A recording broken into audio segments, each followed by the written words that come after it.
Hello hello hello hello నమస్తే అండి, జయ శ్రీరామ్. ఎవరండి?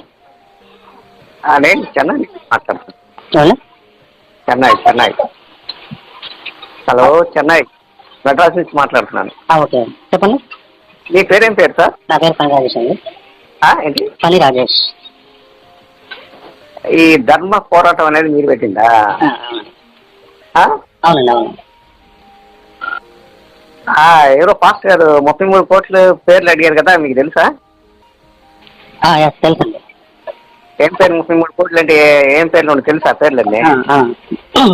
అవునండి, తెలుసు. వాళ్ళు ఎన్ని సంవత్సరాల క్రితం పుట్టారు సార్ వాళ్ళు మీ యొక్క ఇది? వాళ్ళు పుట్టలేదు. వాళ్ళు పుట్టలేదు. పుట్టలేదా? సృష్టించబడ్డారు. ఎవరు అయ్యప్పలాగా ముద్దులో ఉండి పుట్టాడా? అయ్యప్పలాగా ముద్దులో ఉండి పుట్టాడా? ఎవరు అయ్యప్పలాగా ముద్దులో ఉండి పుట్టాడా? అయ్యప్పలాగా ముద్దులో ఉండి పుట్టాడా? ఎవరు అయ్యప్పలాగా ముద్దులో ఉండి పుట్టాడా? అయ్యప్పలాగా ముద్దులో ఉండి పుట్టాడా? అంతేనా? చిన్నది కదా. అయ్యప్పలాగా ముద్దులో ఉండి పుట్టాడా అంటావా? అంతేనా? లైన్ లో ఉంటుంది. రావా మీరు ఇదివరకు తీసుకెళ్ళారు నిన్ను. ఒక నిమిషం లైన్ లో ఉండరా, చెప్తాను.